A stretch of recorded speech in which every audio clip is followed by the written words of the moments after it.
Basically, we're a firm in Belgium. We're rather small. It's me and my wife. Okay. So we have our architectural office together. We have children together, houses together. So we have everything together.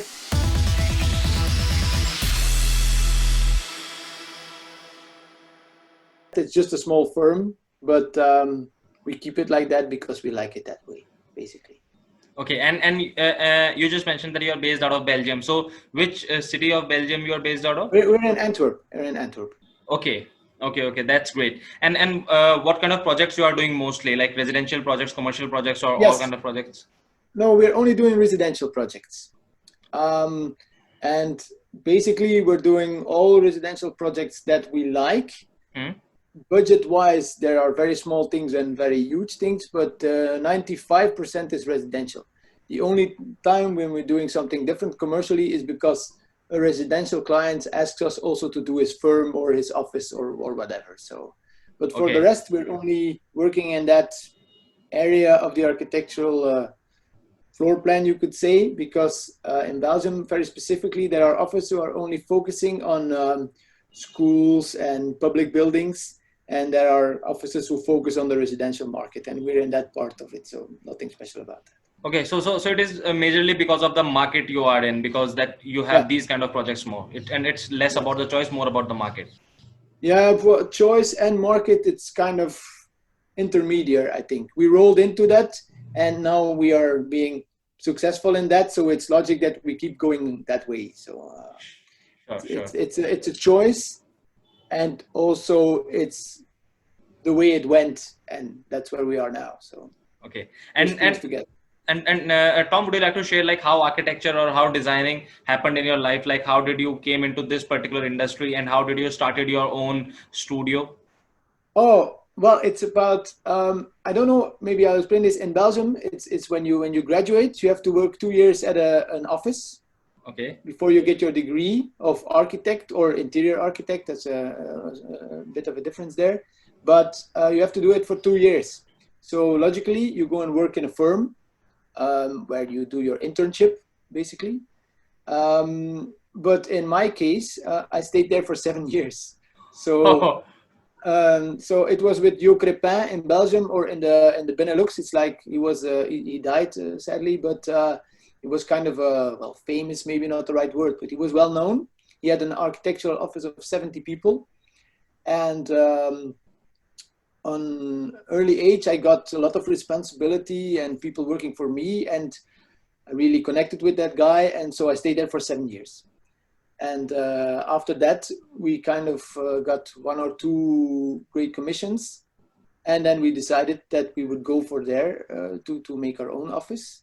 And from then on, it always went bigger and bigger and in you just scale and in projects. I mean, yeah. yes, and you just mentioned that you were working for someone who was very well known in the region and who was doing very well, and that very early on you had the responsibility to manage a team of huge number of designers, and you have to. I'm sure you had responsibilities over huge commissions also.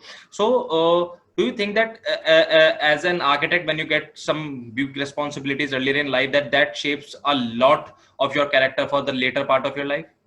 Yes, I think so, definitely. Not only uh, managing wise, but also people skills wise. And Hmm. also, the main thing I think is that in our profession, experience is one of the most important skills, but you cannot learn it. You have to get the experience. So, Hmm. being able to work in a bigger office, seeing a lot of stuff, also coming across a lot of problems and learning how to solve them, it's maybe apart from the whole designing an aesthetic world we want to live in, that is maybe even more important, I think, to get that experience, and getting it in a quality office or where quality architecture is being made, if we can put it like that. It's extremely important, I think. Yes, definitely. Yes. And do you think that there is a certain incident or certain experiences what you had back while you were working for that particular company that shaped you a lot as a professional, that whenever you are in a you're facing a challenge, you always go back in your head and then you think of that, okay, I overcome that particular experience or that particular challenge which was much bigger considering the part, and now you withdrew inspiration from that particular experience? I don't think I go back really specific to projects or problems that we had that in that stage or experiences, but you carry it with you. It's logic that you learned things and that you saw things and you found solutions, people management wise, and also with clients and financially and technically, and you have this luggage and you keep carrying it. So I said even a few weeks ago, I told my wife that I recently turned, well, not recently, but I'm 43. And when I was 40, I kind of had the feeling that I'm kind of knowing what to do right now. When I face problems, people can't really tell me, oh, this is not possible or this and that. But it was only at the age of 38 or 40 that I had that feeling. So experience-wise, that's quite a long time, because when we started working, we were like 20. So it takes 20 years, in my opinion, to get a certain certainty of what you're doing in architecture. Yes, I think there is a lot about connection in this field, because if you don't have the connection with, like, the connection of heart and the art, then, and it takes a lot of time, sometimes 10 years, sometimes 12, sometimes 15, but once you have that connection very strongly embedded, then only you can deliver what is. Yeah, I think so. That I don't want to say that people of 25 cannot design or build nice buildings. I don't Yes. want to put it that way. That is possible. I hope what I did at 25 is also relevant. Yes. But organization-wise, I think the experience in our profession is a very big part of what we do. Yes. And in my opinion, that's maybe something not relevant right now, but young people right now, people who work for us or people I see, I also teach at the university, is that they want to go too fast. They want to skip the experience part. And I always tell them, take your time. But okay, that maybe sounds like somebody is old right now, and I don't think I'm old yet, but it's the truth in my opinion. So. But do you think that when you were very young, when you were 20 or 22, at that point, you were also trying to hurry up and just try to... Of course. It's because when you get older and you have seen those things that you can say stuff like that. Of course, when I was 25, I also thought that the world was at my feet, which is pretty logic and which is good also, I think. Otherwise, you cannot strive to go or to get somewhere else or better or whatever. Yeah. That's true. And I think there are not so many countries which have this kind of mandatory internship of 2 years. So do you think that when there is this law in Belgium that you are supposed to work for 2 years as an intern in any studio, do you think that that is really, really logical and that's really, really important for shaping the architect professional? I don't, maybe not specifically like that, but I think having some kind of 1 or 2 years that you really have to work as an intern, I don't see any negative things about that. Maybe your wage is not so high, but okay, for the rest, I think that's a good thing. Yeah, I don't have any problems with that at all. No. And now, because since you have seen that part, you have worked for a company and now you are building your own studio, do you think that consciously you also not just work on your projects, but also you need to build your practice, that there is maybe some amount of time which goes on in bringing the projects and building the projects and keeping the clients in, like getting done the projects which are already in the studio? Do you think that there should be a conscious effort from the side of designers to do that particular thing also? In organization structure wise? Yes. That's what you mean. Yes. I think it's also maybe a sad thing to say, but when you have your own architectural studio, it's maybe like 20% designing and all the rest is all the rest. And it's a reality. But that's not a negative thing either, because when you're building projects, when you're working on site, when you're working with contractors, with clients, all these things come together. And in the end, when a project is fulfilled, when a project is finished and you're fulfilled and everybody's happy with it, then it doesn't matter that the designing phase is only like 20% in the end. The end result is there, and when everybody's okay with that, it's a thing. But sometimes I'm on a building site and I'm thinking, I'm really talking to these people, getting these details right. Am I designing? No, but it's part of the job, so I don't have any problem with that. And if you're talking about structure on your own architectural office, there's a lot of responsibility and a lot of paperwork and a lot of regulations and organization. And yeah, but that's the way it is. So I don't have a problem with that. Sometimes it's a bit annoying, but I think with all jobs, there are parts of it that are less interesting and you have to go through. So that's okay.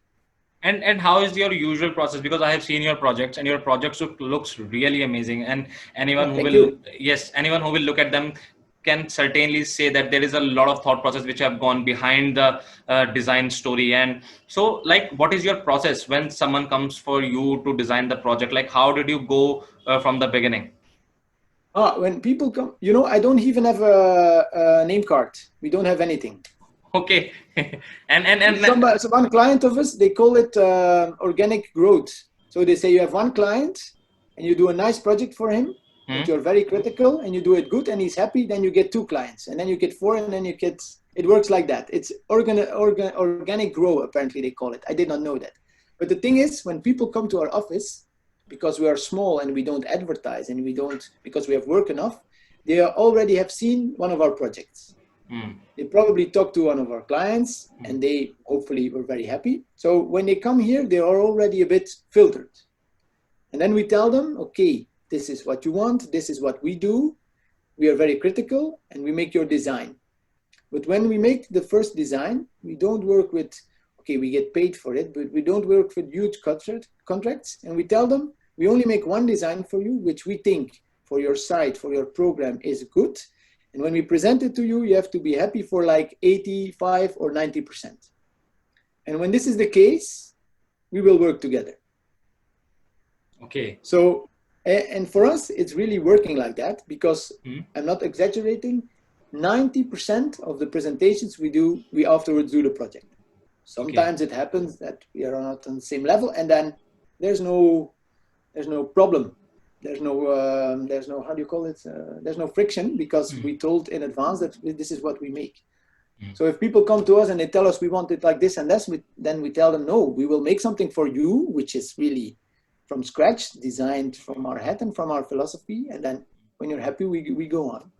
Yes. And then when we're happy, then we sometimes redesign little details, and then we go to the process of definitive design, and then building permit, and then actually getting contractors and building the stuff. So, but it usually takes like from the first time we see people to when they really move, it takes like 2 years most of the time. So it's a really long process. Yes, I can see. And you know, because of House Galleria, I am like talking to a lot of studios and we are getting in touch with a lot of, and there is a very good thing which I have come to know that, okay, when you are developing the studio, so you are quite a very good amount of time you are dependent on the references you get, that either from the clients, either from the contractor, that, okay, that's how you get the new commission.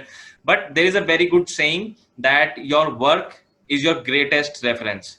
Yes, of course. And I think in your case, this is very literal because your whole studio have been built on that. And I'm so shocked that you have just shared that you don't even have a business card.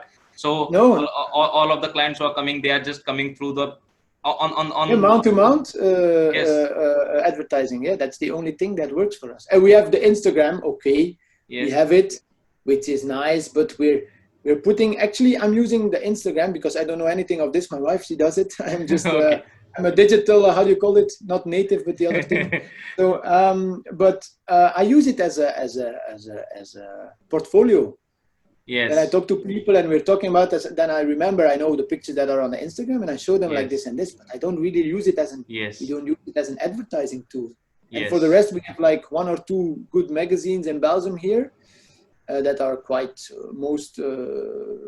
many people, they are getting them. And once or twice a year, we get one of our projects published in them. But we're not really pushing that, you know, it's coming very, okay, it's nice. And then, but because of the published project, we don't get clients. It's always via the same thing. And that's why we think that we have to do, you know, I'll tell you a little secret. When I was working at a big office, there were a lot of projects, but they had A project and B projects. Okay. And the A projects, they were to show and to be beautiful. And they had the B projects, which were sometimes, and they were not so fantastic, but they were the money projects. Okay. So to pay everybody. Mm. So what we decided is we keep it small and Mm. we only, maybe sometimes we don't get it right, but we Mm. try to only have A projects for Mm. ourselves. Mm. And the positive thing about this is when we talk to clients, we only tell when they're a couple and we're a Mm. couple, Mm. we say in the end, when your project is finished, they will get friends over and this and that, and everybody has an opinion about architecture and interior, etc. But there are only 4 people who have to be happy: the 2 clients and we. And in the Yes. end, that's the only thing. And when you Yes. narrow it down to that, you can get amazing things done. You just have to be on the same level. That's Mm. it. And you know these days, because your philosophy, it's really amazing that what you are saying, that you don't do any, and you are very rarely going to any publisher to publish, or someone is coming and you're not very consciously doing that. And these days, like I'm also getting a chance to talk to a lot of youngsters, like the young professionals who are going out there, and they always complain that, okay, architecture is not an industry where we can make good money out of, and it's very hard to get the projects. But I think they always miss that experience part, because now what you are saying, that there are two kind of projects: project A, like what you do for design, and project B, what you do for money. So I think Yeah. these are the basic thing what everyone needs to learn. But what is your personal opinion on architecture, that it's like from the perspective of financial things? The thing is that it's a managing skill. Hmm? When you keep it small, in my opinion, you have to learn how you do things efficiently. Hmm. When I hear young architects say that they have designed a house and they designed it for a whole month, then I'm thinking, okay, fantastic, but you'll be able to design it in much. You have to narrow it down to 1 or 2 days to get your great idea, Yes. and that doesn't mean it's worse than when you.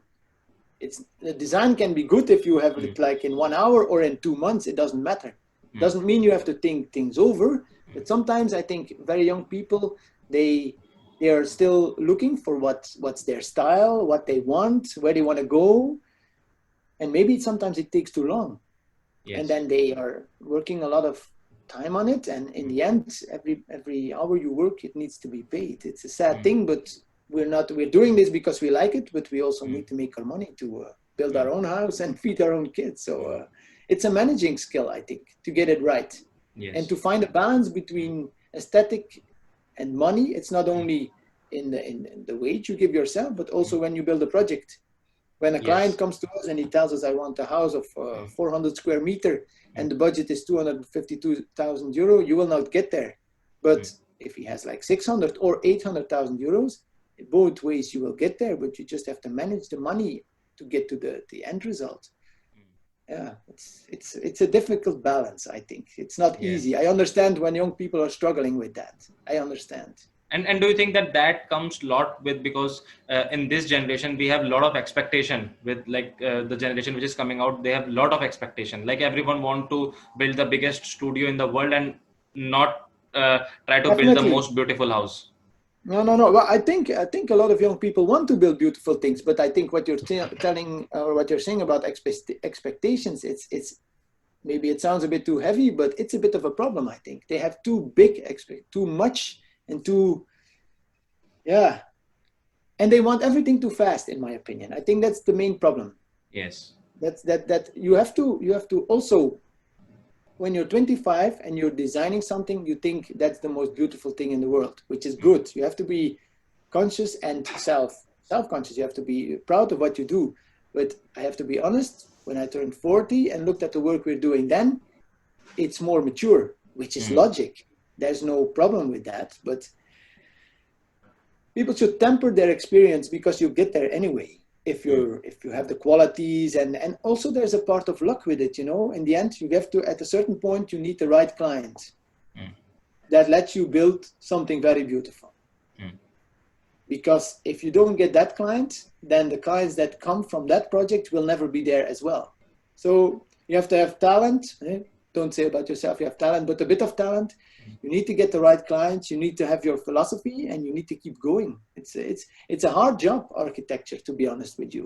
I and, have friends that are doctors, and and sometimes I tell them, and they tell me, you're crazy doing all this time and doing all this effort for these people. And I'm telling, yeah, but when in the end it looks beautiful, Mm. everybody's happy. So yeah. Yes, yes, you're right. And how much do you think that the success as an architect comes or boils down to the kind of skills you have, the real skills which comes to the world? What you just said, that your 25% of the time is going in the designing, but your Yeah. 75% of the time in managing the site, in talking to the contractor. So how much do you think that contributes to the success of an architect, that developing those skills? I think designing, some people tell you cannot learn it. I don't know. I think you can learn a lot about design, but maybe the talent of getting, I don't know how to say this in English, the golden ratio, how to project it to your projects. That's something I think you need to have it, or you don't have it, or you have it.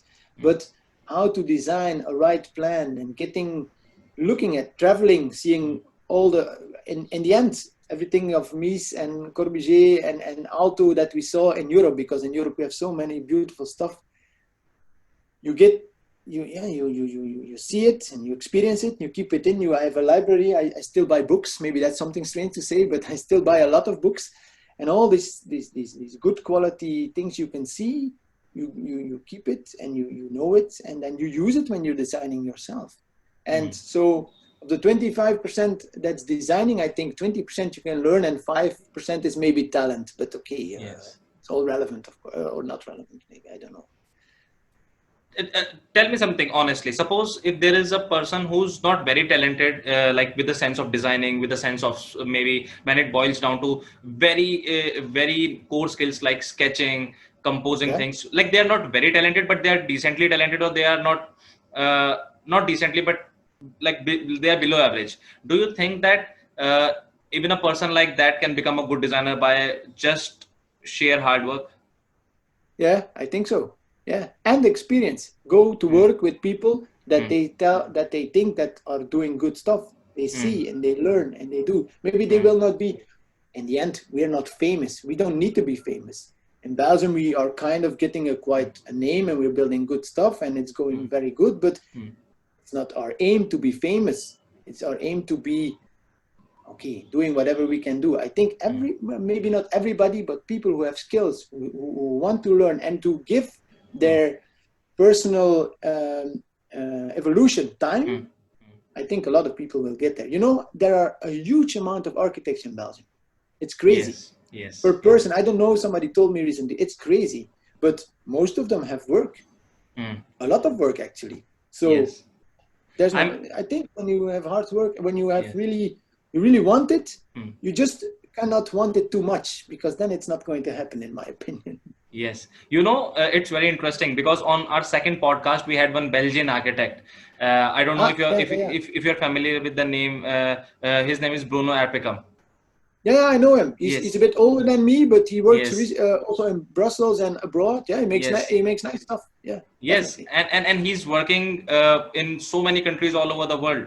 So I think what you are saying, that there are a lot of architects, but still there is a lot of work to be for all of them. And I think it comes down to how you're approaching the market. Like what you just said in the beginning, it's so beautiful that it's half of the choice and half of the market, that you're doing 95% of the time residential things. And if in a residential market you are looking for a commercial project, you will end up getting broke, I think. Yeah, maybe. There are offices that are doing only that, but mainly they are bigger. So the smaller office, they all work on the residential market. Okay. So, it's a choice, you know. Yes, I can understand. Tom, there is one thing, like when I was looking at the pictures of your projects, I was just very curious about like how do you think and what goes on in your mind. So if I just like run couple of your completed project pictures, would you like to share your thought process?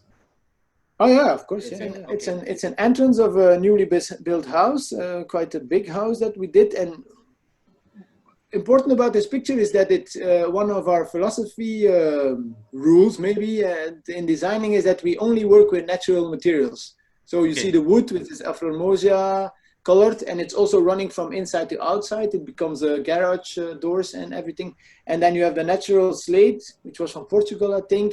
And we also use it in the outside of the house. And the black carpet is one thing in the entrance. We do it with all our projects, because as you know, maybe know or not, in Belgium we have like We had summer 30 degrees, but we have snow, we have rain, we have everything in 1 year. So when you come into your house, it's always maybe dirt coming in, and then we also try to make it functional. But the lines that you see here, the tactile elements with the wood going from up, down, the openings that are black in the back, and the natural stone horizontal with the slates coming out, also used in the outside. It's a picture that kind of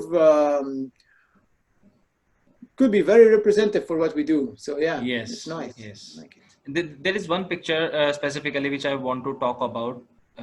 These pictures are all from the same house, by the way, that you're showing. Okay. Yes, this picture. Yeah, I would it's like. a bit of a crazy thing. Yeah. Yes. Like, would you like to explain a bit about this composition and the material, and like what was the thought process behind this work? The thing is, this is a penthouse somewhere in Antwerp. I don't know which floor, but you have beautiful views all around. But the client, it's a client that we worked for many years. I think we did 6 or 7 projects already for them, all private. He's a very nice guy and his wife. And this one is actually his office, his private home office, but it's an apartment, and we designed it as an apartment. Okay. So the wooden element that you see in the back, yes, it's like the left and the right side, it are actually doors that can close. Okay. So it becomes a freestanding wooden element. And the one in the front, if you can go back, maybe just one, the floating element, which is quite, no. Oh, you're moving it. Oh, I'm sorry. Okay.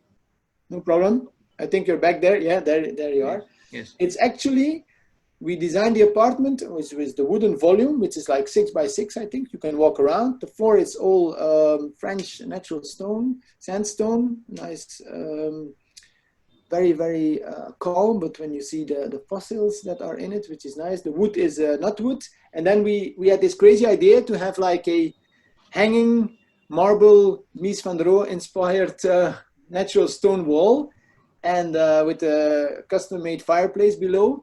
And they actually were completely okay with it. So we just built it, which is crazy. And the marble, it's done by a Belgian firm. It's called Van de Wege. They're very into detailing marble to get it as far in the interior as you can go. And then we chose all the slabs, and we did them in open book elements. But actually some of the doors, some of the elements are actually doors that can open with a TV behind. And inside there's a metal structure, and to get this, because it's weighing 3 or 4 tons of marble, to get it floating, because it was the penthouse, we drilled holes through the roof, and we made a metal structure on the roof into the cabinet to get it hanging like that. So it's the contradiction in our work, or contradiction, or whatever you want to call it, to get things, and many architects struggle with that, to get things extremely minimal and sharp. You have to get or go over so many problems, and you get so many things that you have to solve. So it's a bit of a contradiction. To get things very minimal, you have to do a lot of work. But okay, that's another discussion maybe. So but I'm I think still very proud of this one. I think it's already 10 years ago, but when we show it to people, everybody is still very enthusiastic about it. Yes. And me too. So yes, and you know, there is something really like your work speaks volume about what you just said, that it is very minimalistic and very sharp. Like, you have used very few elements, but whatever you have used, they are like speaking a lot about your work. Thank you. It's the same apartment, this one. Yeah. Okay, so it's these are the images from the same penthouse. Yeah, it's at the marble cabinet. It's on the left part of the wooden volume, and this is the volume. And then on the right, the picture you show now is the right side of the volume. Okay. The kitchen is behind the wooden vertical beams. Okay. Okay. Now it's. Now you see it better. Yeah. Yes. Now it's better.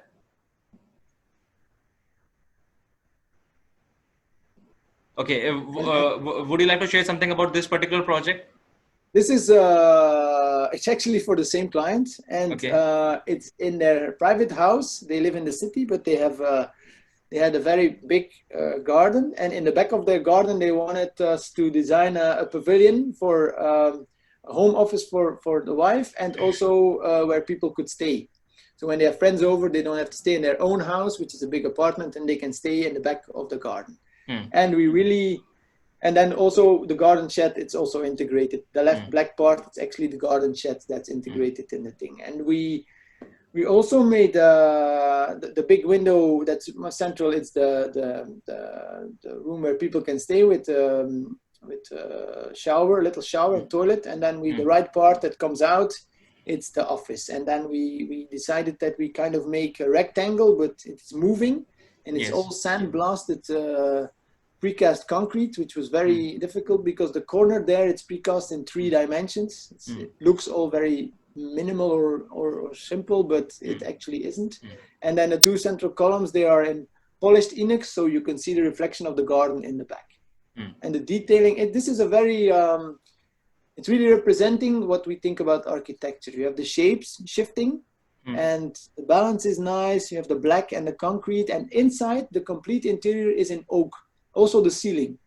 I think maybe you also have pictures about that, but I don't know. But it's when outside it's black and rough concrete, and when you go inside, it's like a warm cocoon, and the contrast between it is very nice. So it is the same house. No, this is another house. This is another one. Yeah. Okay. And this is yes. Yeah, this is a house. It's in Brussels. Okay. Somewhere. This is the back, and the other picture you had is the front. Okay. Yeah, that one.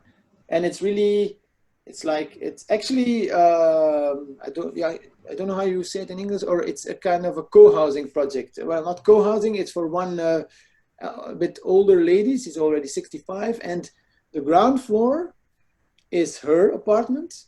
The big first stone volume, it's like another apartment, and the element on top, it's there because it's an elevator in the house. Okay. And the roof terrace, it's also hers.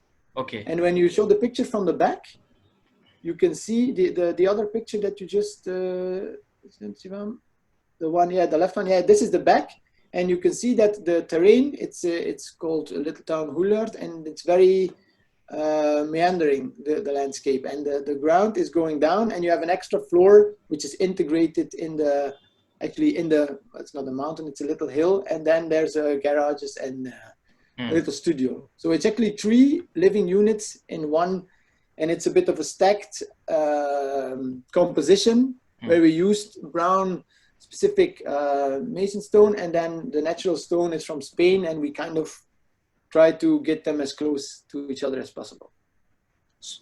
Okay, so it's a very complex thing to build, actually.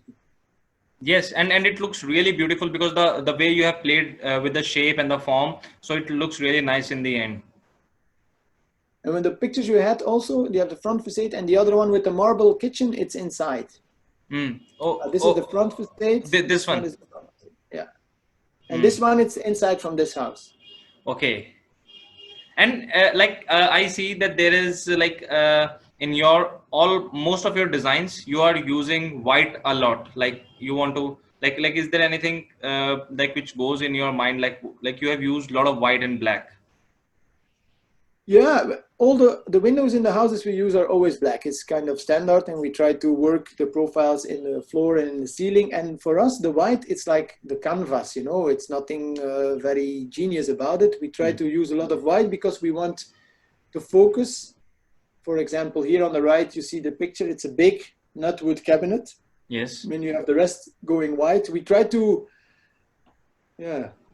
choose materials at certain volumes that we want to jump out, and the rest we want to keep it as calm as possible. Yeah, it's a designing choice because we don't want it to be too messy. Yes. We try to keep it calm, and as I said before, we only use natural materials.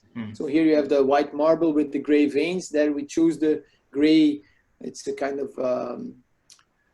it's not nylon. It's a kind of port.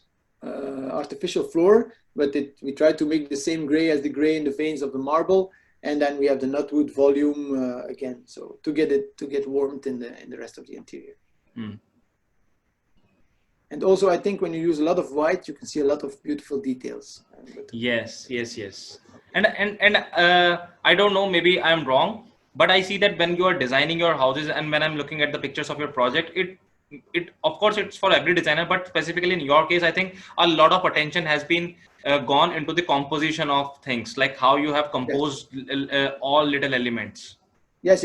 We really, one of my things is that when you see our plans, everything is aligned, but not aligned in the kind of boring way that it has to be like that. But we try to link in 3D the elements to each other. For example, you don't really see it, but the height of the window is the volume of the stone, and then we have the other volume. There's a seam in the natural stone which is the same height, and if we do an inside element, we try to align it with the vision line. One thing that's important, it's hard to show on pictures, is when you come in one of our houses, the perspective, the view that you have. We always try to have an asymmetrical cross in our plans. So when you're in the center of the house, or not really in the center, but kind of in the interior, you can always see through the complete construction. It gives you an enormous spatial feeling. Even if the project is not that big, it's a quality, I think, that it's one of the many qualities I think architecture needs to have. But okay, it's a personal thing, of course. Yes. Here you see the wooden cabinet. It's one, if you go back, this one. So the kitchen is behind us right now. Yes. This is one when you're standing in the kitchen behind the big marble counter, and you see, then this is what you see. And if you see the two volumes together, you understand the balance between the elements. And the choice of furniture, it's your choice or it's client's choice? Yours. No. I was going to say, and the nice thing is, many of our clients, they let us choose their furniture as well, which the table, it's a classic, with the eaves and the Kerholm, but also the things which the sofas which you don't see so often. They are from Knoll, which is very nice, and the carpet is custom made, by the way. So most of the time we have clients, to be honest with you, we work in the residential market, but it's we're not on the highest level budget-wise, but we can do some nice things. Also a negative thing about architecture, maybe not negative, but something that comes into the logic. To make beautiful things these days, the building cost is huge. Yes. I don't know for the rest of Europe, but in Belgium, the building cost is becoming 10 years ago, and now it is like 25% more expensive to build stuff. Yes. So that's also a thing we have to keep in mind when we're designing stuff. Yes. That our clients be able to pay it, of course. Yes. And I think this is the biggest job of a designer, that when you suppose if a client is coming to you and he is having €500,000 to build the house, and you're not going to say to him that, no, we can't build something like this on half €500,000, because as a designer, it's our core responsibility to deliver the thing under the budget.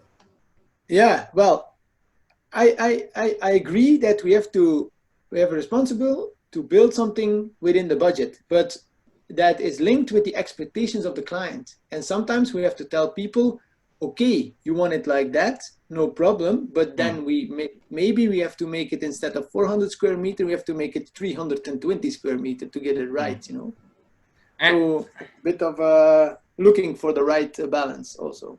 And can you share with me, like, let's say out of 10, in how many cases do you have to deal with these kind of things when a client is coming? Because I think with most of the time client, because it's their house and they are going to have higher expectations. So I think as a person, I would say that out of 10, it should be 10, because a client is coming with $1 million budget and a $5 million dream, because it's their house. Yeah. So it's always the same thing.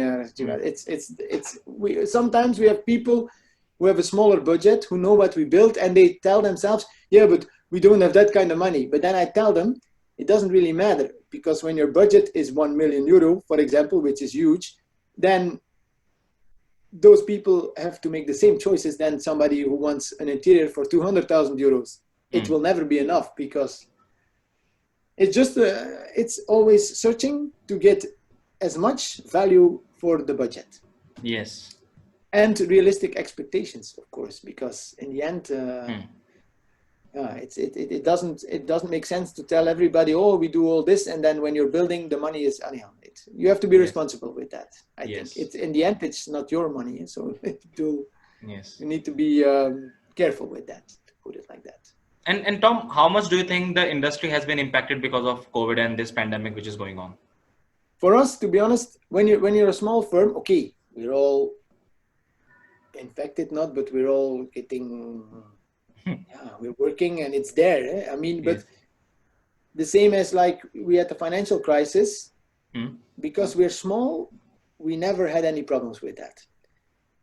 Also now, because because of many reasons in Belgium, people are putting their money in architecture because they have the experience or the idea that that is maybe one of the few things which is Going to sane sustain. to put your money in, to invest. So on that part, we are very good. The only thing that we were confronted with COVID is that some of our building sites were shut down for 2 or 3 months between March and June because some of the firms, which the bigger firms, they stopped working.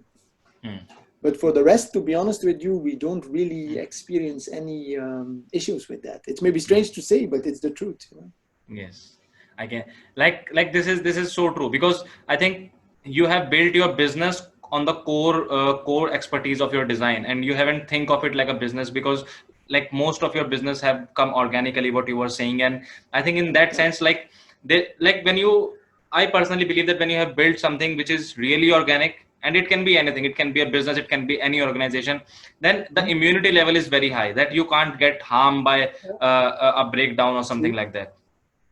No, that's true. But you have to calculate those things. I mean, we have worked now for, I don't know, for 2 or 3 years. I mean, we have a lot of commissions, which is great, and you never know what's going to happen then. But when you build a thing which is sustainable, it should be sustainable in the end. And an extremely annoying thing as COVID, we can't do anything about it. Just we have to keep going. I mean, yeah, it's there, but we're not experiencing dramas. But in other sectors, it are dramas. So maybe we are lucky with architecture in that. Yes.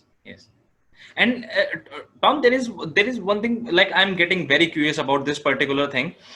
When I'm talking to a lot of designers, everyone is saying one thing, that we are not expanding our team because we want to have a personal touch in all of our projects and we want to maintain the quality. So do you think that there is certain thing as a designer that you don't want to detach yourself from any of your projects, and that's why you don't want to expand your team much? With expanding, there is a scale problem. There are a few Belgium offices who are working with 20 to 25 people who get the same level as what we do with 2-3 people. So they don't have that problem anymore. But it's the scale in between. From 3 to 25, it's a long way. You have to go past 6, 10, and 12. And that is the difficult thing. Because I think half of the clients where we are working for now, if I would tell them, okay, my wife Tina and I, we designed your project, it's beautiful, but now we're giving your project to, I don't know who, this girl or this guy who's working for me, he is as talented as we are, don't worry. Half of the people we're working for, they would not be okay with that. Yes. Because they come for us or for the personal thing, the feeling that they are the holy grail, which their project always is, and they want us to be doing this project for them. So if we would grow, that would be one of the most difficult things to overcome in the organizational structure. Yes, what you just shared, it's something what most of the people kind of missed out when they're thinking about all of the factors, because you are completely right. When someone is approaching Beyonce to perform in their event, they don't expect that, okay, instead of Beyonce, we can pay 100,000 less and someone else will come and perform. Because when you're going for that particular star, you're going for that particular star. And since most of your work is coming because of your work, so people are coming with the expectation that this project is going to be designed by the architects who are working there. Yeah, it's true. And I don't have a problem with that, but for us, it's not an issue anymore, because we decided a long time ago that we will not be growing, because actually we were only 2, and now there's already someone working for us, but he's having skills in 3D presentation that I would never have. So we took somebody in who has extra skills that we can use, to be honest with you, which is logic, which is good. But for the rest, I think many people would not be okay that on the building side, Tina or me is not there. And that's that's the way it is. No problem with that. Yes. And how much do you think is, like, in coming years will be the impact of social media? I know you are not a social media person, but my question is that I'm okay with Instagram. I'm not against it. I think it's very nice and it's very cool. I also check pictures and posts of other people, but we're not active with that. That's what I wanted to say. So I don't think that somebody who we're working for a lot, he told me that the only luxury that will remain in our architectural world is craftsmanship, because all the rest, it's expendable, or at a certain point, everybody will be able to get a lot, but the craftsmanship, it will never go away. So that's a cool thing. And I think social media, it will influence it and that. You know what what my problem sometimes is with social media? I recently saw a 3D version of a house. Yes. On social media, and it looked fantastic. I think people were going crazy on that post. They had 10,000 likes, but I accidentally saw the house afterwards built. Okay. And it didn't look that great. Yes. And that's my problem sometimes with the whole aesthetic bubble that is in social media. It's sometimes it's real, but sometimes it's not so real. And in our profession, that's sometimes a bit of annoying quality, if I may put it like that. Yes. And I think that you understand what I mean? Completely understand. You know, that's where most of the people are going to fail. And I'm sorry to say that, but because, you know, when someone who is, okay, I can give my some dream image to a client, and because of that, I can get 10 more clients. But if I'm not going to deliver that, then then you have an issue. Yes. You know, I'm a bit of old-fashioned in that. I also teach at the university, well, in high school, doesn't matter. And I recently, it's maybe ridiculous, learned the term, what was it? Yeah, fake it till you make it. I didn't know that that existed. So a bit stupid maybe from me. I asked this young guy, I said, what do you mean? He says, yeah, when you do this and that, and maybe one day something will jump out, you get there, and then everything is okay. And I was really like, huh? But I understand it.